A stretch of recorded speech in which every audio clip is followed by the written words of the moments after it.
Welcome everybody to episode 81 of Nuts and Bolts. We are back this week talking more esports with you here, and I'm, as always, joined by the lovely Natty. How you going, Natty? I'm doing very well, very excited. You know what I'm secretly excited about, though? That is nothing related to esports.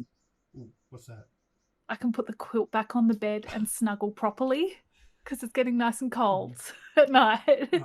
Yeah, I had to do that the other week. I think it was last week, just because there was a couple of nights in a row where it was just so cold and the sheet on its own wasn't cutting it. And I was just like, we need to put the doona back on the bed. So I had to go dig the doona out of the cupboard and just give it a bit of a brush. I probably should have washed it first, if I'm being honest, because it hasn't been washed since ever, if I'm being honest.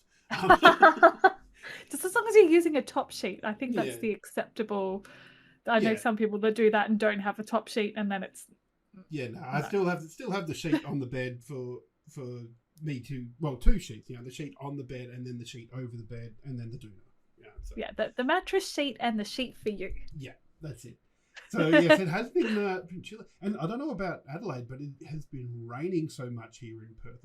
I lost power here yesterday, and it was off. Wow! It wasn't just like a little flicker; it went off for most of the day, which was annoying because I was trying to remote back into my computer to do stuff, and it wouldn't let me. Oh no! So you couldn't work? I couldn't work. Yeah, we had some storms last night. Lots of thundering, which is very, very cool. And you're inside a house and get to listen to it, and it serenade you to sleep.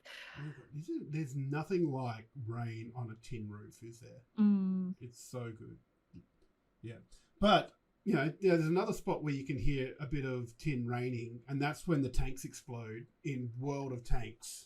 Perfect segue. Oh, it was so good. I was wondering how I was going to get there, and I got there. Let's go. And of course, with the B League and the Premier League both being up and running, it's so exciting to see what's going on there. But let's start with the B League. I was thought that they might take Easter off, but no, they played their PL game on Good Friday, and the B League game was still on Easter Monday as well. So rip to those people that wanted to go away for that weekend. Too bad. Yeah. You must stay home and play Tanks. That's it. It's the dedication of this player base. It's really, really good. But let's have a look at the results from the B League here. The Hawthorn Hellcats, they're shaping up to be one of... Oh no, it's okay. Behind the scenes, I put the wrong image up to begin with, and I have what's in OBS, which is correct. The stuff in OBS, what you're seeing at the moment, is correct. But the screen that I've got to remind me of what's going on, I haven't updated, so it's still showing the old information, and I'm sitting there going, hang on a second, Auckland Archers didn't play twice. What's going on here? But that's not the case because, the Hellcats are playing really good, really good tanks at the moment. So they took on, a fairly depleted Badgers. This isn't the same Badgers lineup of the last couple of years because they lost a few players to the Premier League, which we'll also talk about a bit later because those players have actually been doing really well up there. But yeah, the Hellcats took on the Badgers, won that 3-2. And in what was probably, it was a little bit hard to watch skills-wise, but it was very entertaining. The Auckland Archers pick up their first points in God knows how long in a 3-2 tiebreaker win over the Bulldogs there. So that's, this is a team that every game they played last season, 4-0 defeat. They got beaten, didn't even take a game, and to see them come in and get this this tiebreaker win and see them with points on the board, I'm very very happy to see them take a win. And I know Blue Panda, who's one of the casters there, he was doing the casting for the B League on Monday night. He got very excited, so I don't blame him either. That's very, very cool for them. And the last game of the night was between the Canberra Centurions and the Lismore Leopards. So both of these teams are also vying for positions. They're contenders for the title as well.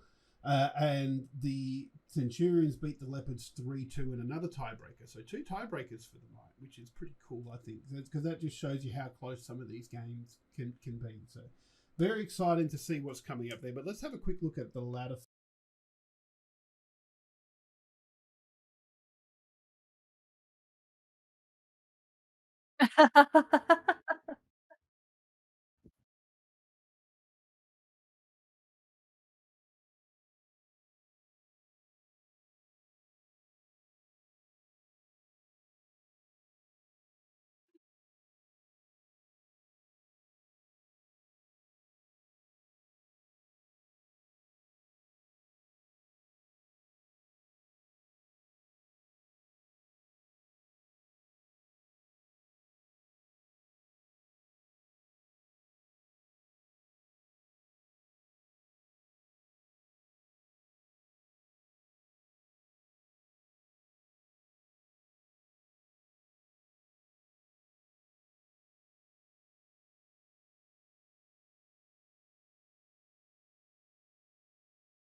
Mm.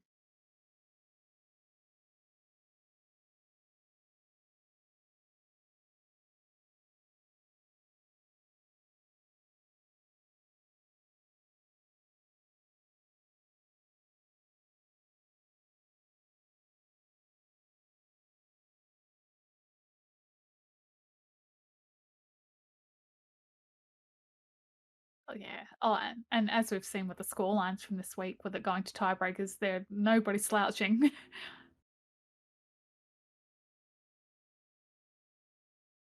The B League next Monday.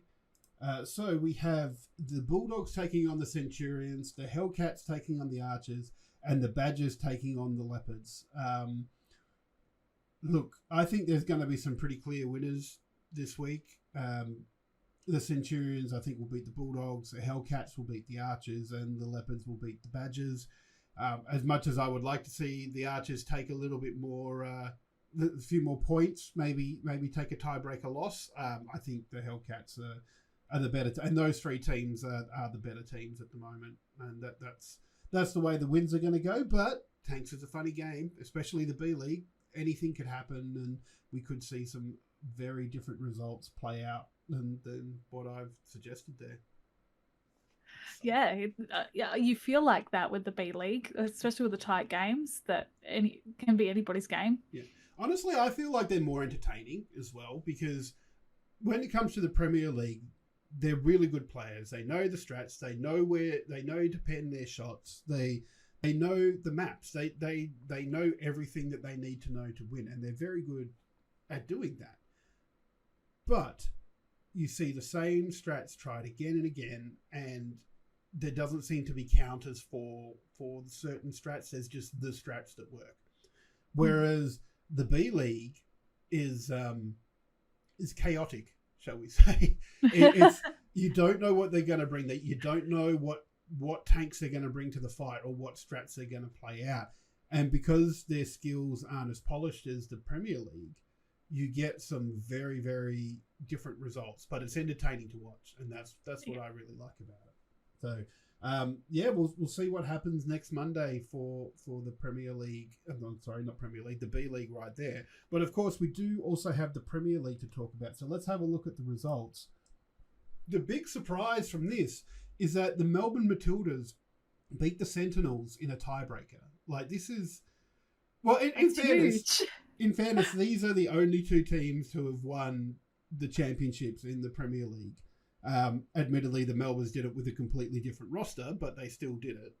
And the Sentinels have, 4 or 5 championships under their belts now. So, but it's quite an amazing turn of events, especially the last game that they played was on Cliff. The tiebreaker map this week was Cliff, and that is the Sentinels map. They know how to play that, and they will tear apart most teams on there. And to see the Matildas just get that tiebreaker win on Cliff was very impressive. So this is where a couple of the Badgers players from the B League have gone, and I almost think that the way not the way. What's the right term I'm looking for here? It's that bit of unpredictability, and I think it's why the Comets did so well last season as well and made it into finals. Was because they brought that element of unpredictability. You didn't know what they were going to do. When the Premier League players are used to, shall I say, good players that will have expected responses, but the B League players have unexpected responses. And I think I saw a quote, I think it might have been in the Premier League chat when the Matildas and the Sentinels were playing. It was something along the lines of, the best swordsman in the world needn't fear the second best swordsman. He fears the swordsman that's just picked up the sword. Because you don't know what they're going to do. You can't predict them. And I feel that's a little bit of what's going on with the Matildas here. And I'm all for it. I love seeing it.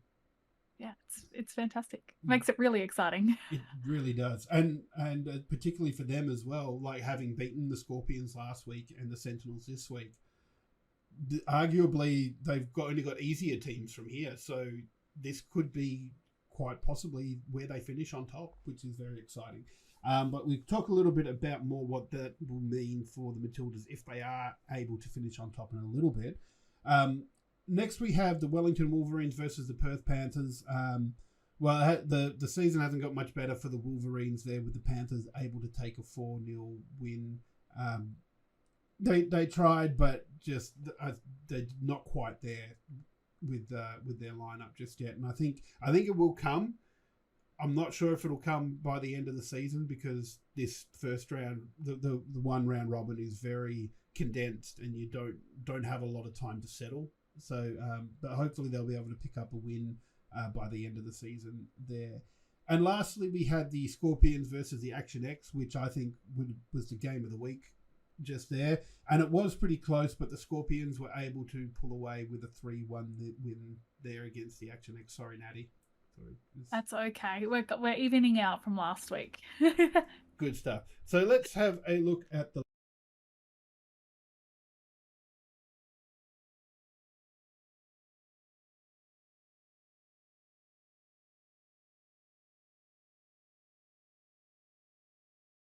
Ooh, sorry, just the streaming image is the B League one still.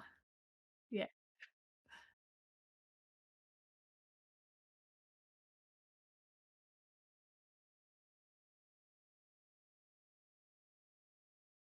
Hey, there we go.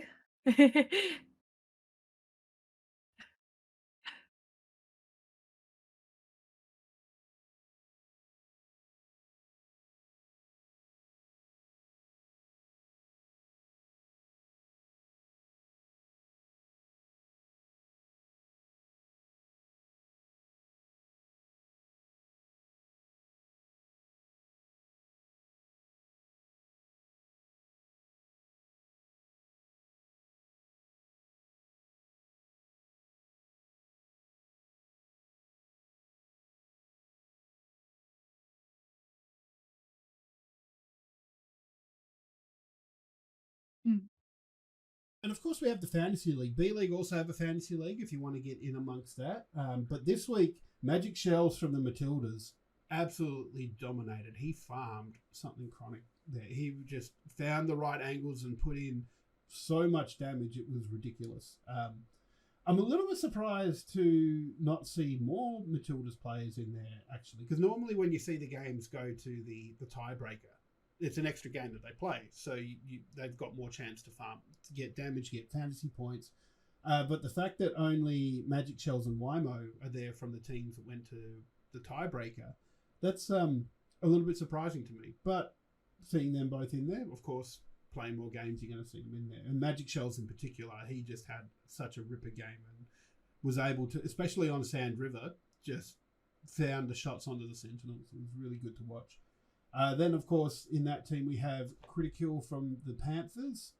Hang on, where's me? I've lost where I'm going. Here we are. Sorry. So Critical from the Panthers, Russian from the Scorpions, and Lightning Man from the Action X as well. So a nice rounded out team there, like five players from the different teams. Yeah, which is nice to see. I do believe Raspberry, though, he did earn enough points to warrant him going in there, but because of the star ratings and only being able to have 18 stars, he couldn't be put in the team. So potentially you could have had another Scorpions player in there, but this is the best points you could have gotten for the restrictions of only 18 stars and only 2 members from a team. So that's really cool. So we were talking about the new grand final, well, the new finals fixtures. Fixtures? No, that's not the word. Configuration? I don't know. Configuration. Let's go with Design? That. I lost what it was, but configuration sounds good. So if you finish first, you get a week off, and then second play third and fourth play fifth. So, but the big thing about finishing first is that you're only 1 win away from the grand final. So for the Matildas to get that top spot, or to if they can hold on to that top spot, which admittedly is still going to be hard because they've got to come up against the Action X and the Panthers in there as well. And yeah, Action X are a really good team, and Panthers on their day are hard to beat as well. But by doing the hard work in beating the Scorpions in the tiebreaker win against the Sentinels, they've already put themselves in a really good position to be able to hold on to that first spot.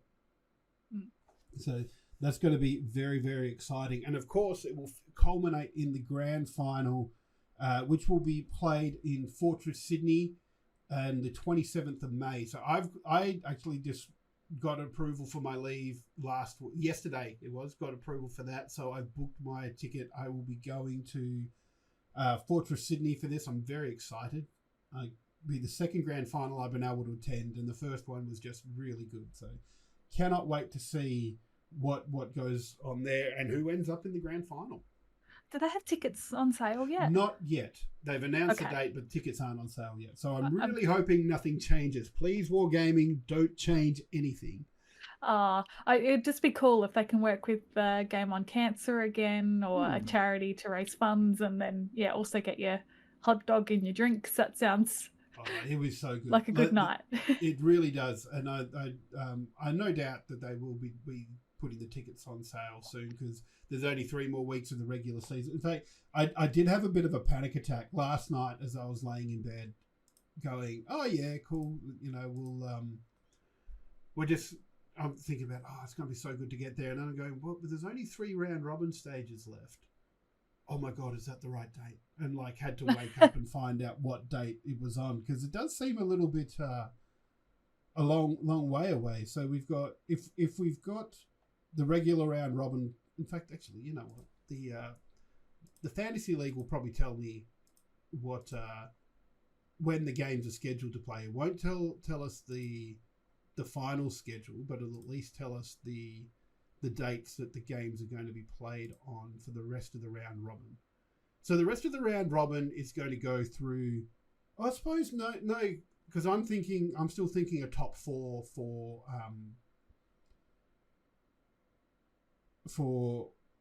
the playoffs, but it's not anymore. It's a top 5, so it means we've got 4 weeks of finals. So when the regular season finishes at the end of April, so the 28th of April is when the last the third. Oh, well, that's also interesting as well, which I wasn't aware of, and probably because DreamHack's on that weekend. But the last round robin is happening on the Thursday night, on the 27th of April. So that kind of does make sense, because I know a lot of the casters in particular will be going to DreamHack and doing stuff there. So it does make sense to push it back. So that will be cool to see. But then after that, we've got 1, 2, 3, 4. Yeah.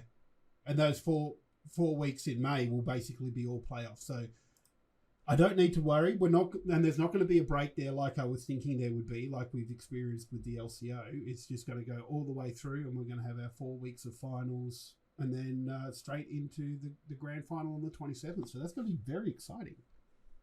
Very exciting.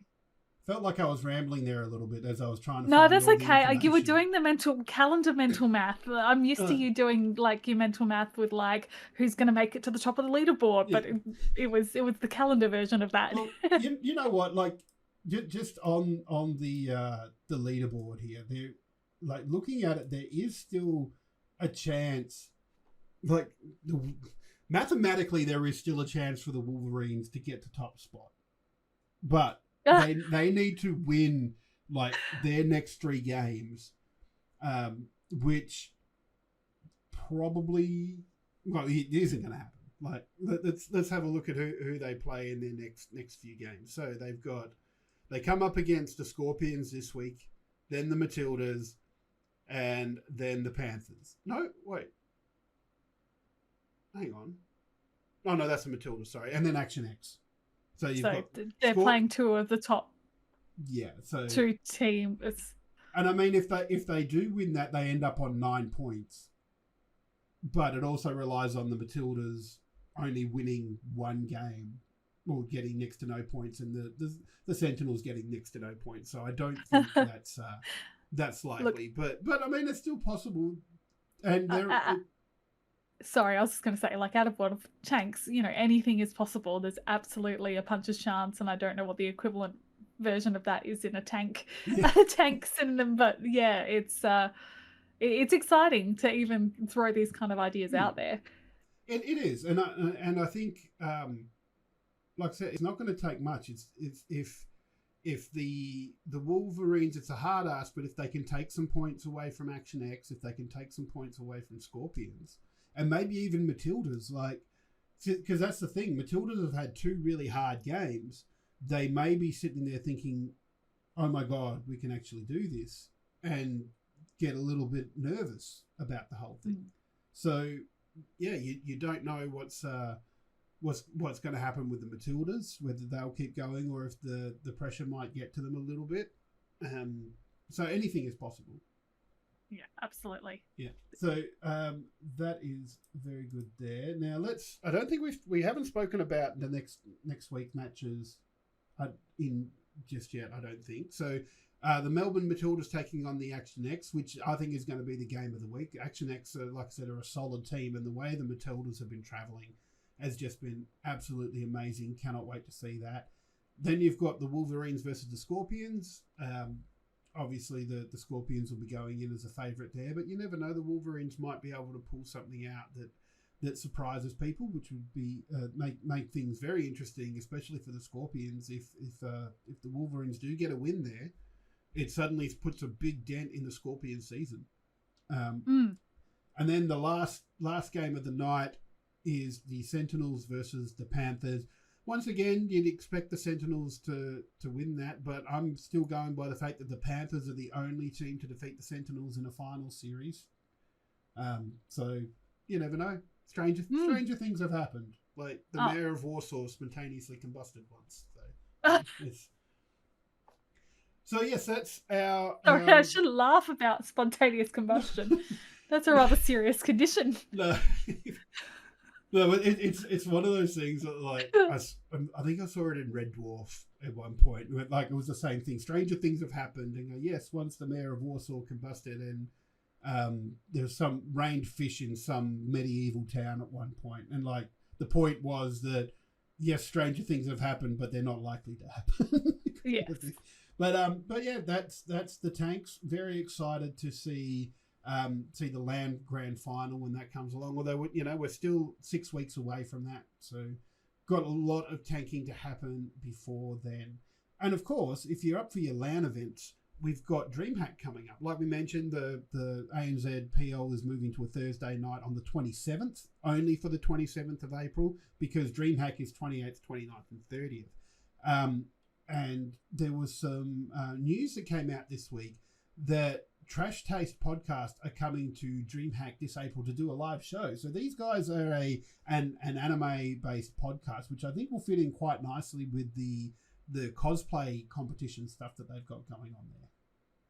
Yeah, no, it's exciting to see that they're managing to hook some international guests in for DreamHack. So yeah, it's cool. It seems to be like a really, despite the name of the podcast, a really like positive vibes. You can see how they're building the event slowly and putting out these announcements leading up to the event, which is it's cool. It's definitely building excitement for me. Yeah, definitely really, really cool to see. And I must admit, like when I first saw it, because like I'm stuck in my head of that this is an esports event and Trash Taste as an esports podcast name, I'm sitting there going, that's actually a really cool name. I like that. And was a little bit disappointed when I found out it was an anime podcast, but like I said, it does fit in well with the cosplay aspect that's going to be going on there, because once again you kind of think the big things that are going on at DreamHack, like the ESL Challengers stuff and the LCO Grand Final and the LCO All Stars versus TSM something or other, I think. But yeah, there's so much more going on there, like the Schools Day and the music, like Friday, Saturday nights. They've got some big acts there, like Mashed and Kutcher, that are playing. So it's going to be really cool to see, and cannot wait to get there. I can't remember if I told you, Natty, but I made a mistake when I was booking my flights, because normally for these events I like to go a day or two before so I can get settled in and rested, because I'm old and I need to make sure that I'm good. And it doesn't sound like much, but a couple of hours time difference throws me for a loop sometimes. But I booked my flights. Normally I fly over on the Wednesday, and I was checking over all my stuff and making sure all the details were correct. And I realized that I booked the flights for the Tuesday instead. Oh no, you forgot to do your calendar calculations. I did. I really did. And then I went and looked at my accommodation, and I booked it for the Wednesday. So there was a slight panic. I was going, oh no, I need to change this, and tried to change the flights first, and that proved too hard. So I went, you know what, I'm just going to bring up the accommodation place and book through them, and they were really good. So I'm going over on the Tuesday now, which is Anzac Day. So I don't even have to take another day's leave for it. It's just yeah. So I get that's a very little cool. bit extra time. Oh, actually, sorry, my head is just going. Normally there's like, I think Essendon and Collingwood play in an Anzac Day match. Oh, you might be able to get in on that. I'll just wear my Eagles jersey and just go to the MCG and watch the Collingwood and Essendon play. I don't see why not. No, well, here's the thing. Like, I've been to the MCG a few times to watch the Eagles play, but I've also been a few times to watch other teams play. And when you go there, because the MCG is the home of football, so people go there and they just wear their own jerseys because they just want to go and see a game at the MCG, which I think is really cool. Yeah, no, absolutely. This sucker is flying in Friday morning, so I'm going to be exhausted all of Friday, but hopefully after partying hard on the Friday night at some of the music events, I'll go crash in bed and then have a fresh start for Saturday. Ooh, good stuff. I'm sure it will all be amazing. Cannot wait to see there and be there for DreamHack. Now, last week we were actually going to talk about this, but we realised that there was a couple of things with pre-recording that didn't make this one make sense. But the Couch Warriors did host a one of their Couch Warriors League event with Tekken 7, and that happened last week, and there was a winner in that, and that was the Hangman Kid. So I'm just going to try. Actually, you know what? I'm just going to mute this because I've realised I haven't switched over my audio sources. So we're just going to watch the footage. We're not going to hear it. Oh, maybe we are going to hear it. I thought I muted it. No. I think we'll just call this episode "Tech Issues" the stream.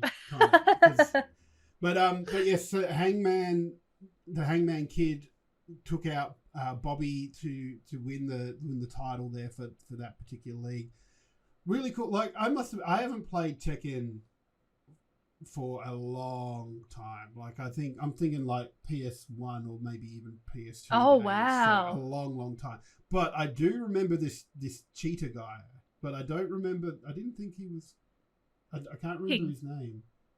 Well, it used to be King. Oh, King. I was gonna. Yeah. I had like a C or a curt sound in my head, and I was gonna call him Chad, but Chad.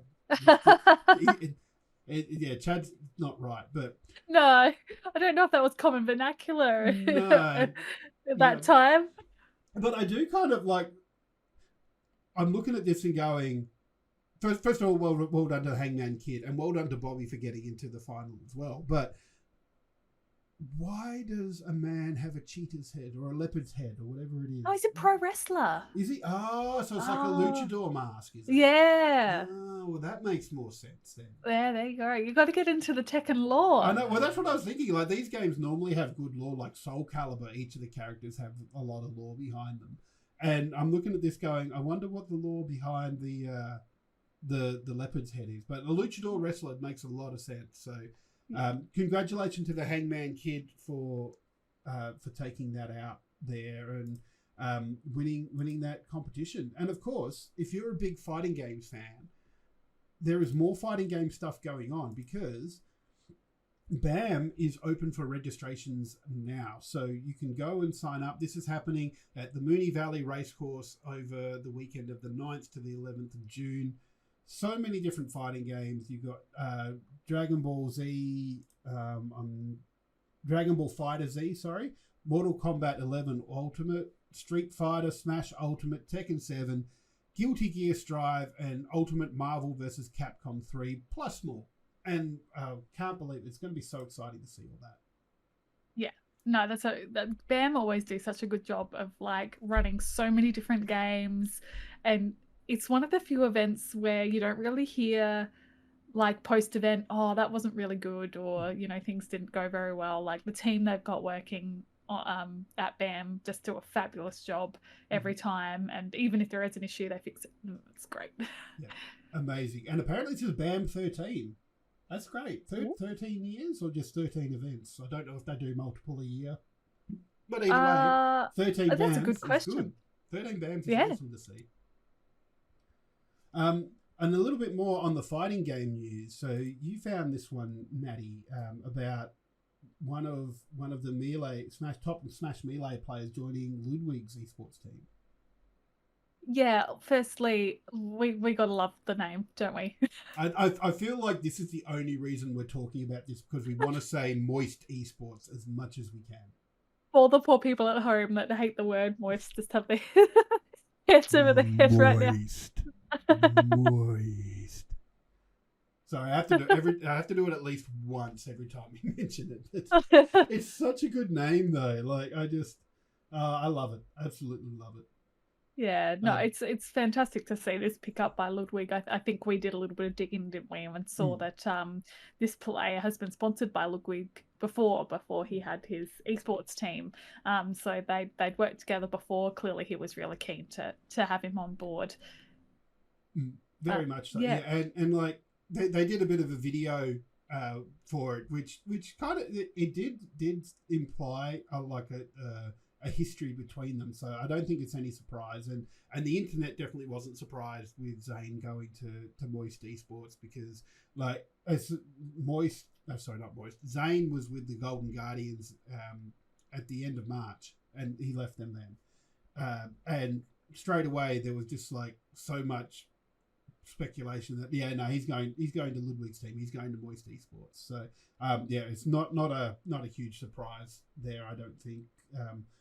What was a bit of a surprise to me was how long he's been playing, because normally you don't kind of see super longevity in esports, and even sports in general. Like, it's when you're younger that you make your name and whatnot. But he's what's he? He's 26, and he's been playing since 2014. So he was 18 when he started playing. So 8 years he's been doing this, and has consistently been one of the best Smash players, which is just absolutely amazing to be up there for so long.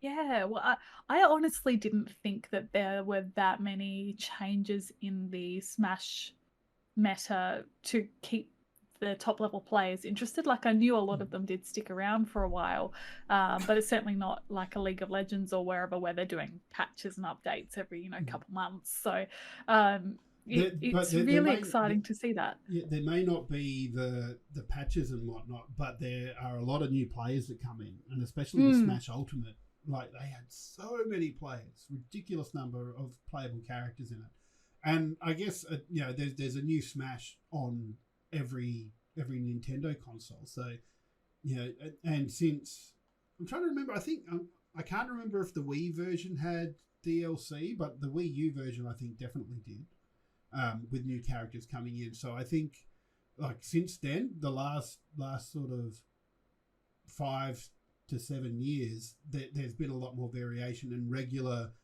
release of new characters to keep things fresh. Yeah, which is great for the players and great for the spectators too. That said, though, I think Smash Melee, the GameCube version of Smash, is still one of the most popular versions there, which once again it keeps people coming back. So that's really quite incredible. Yeah. We talk a lot about longevity of games as well in esports, looking at things like League of Legends, which is, well over 10 years now, and a few other titles. So it's cool. It's just really, really cool. Yeah, and very, very much still love saying moist. So I do not apologize for it. I will just keep saying moist. If you don't like it, too bad. Here it is again, moist. We might need to put a trigger warning before like this whole section. Just like if you don't want to hear the word that starts with an M and ends in a T and it's 5 letters, skip just 5 minutes. Oh no! This title for this episode: the moist tech issues. Like, yes. Thank you. I don't know if that sounds better. Oh no! Okay, but I'll be thinking about that. I'll be tossing it because now I want to work both of those into that, and I have no. You're a wordsmith. You'll work out. I'm going to a bad place with some of it. So let's. I think that's a good point to end the show on. Now, thank you all for watching. Whether you've been watching us live on twitch.tv/GameOnOz, or if you've been listening to wherever you listen to your podcast, thank you so much. We very much appreciate it. And we will see you all next week.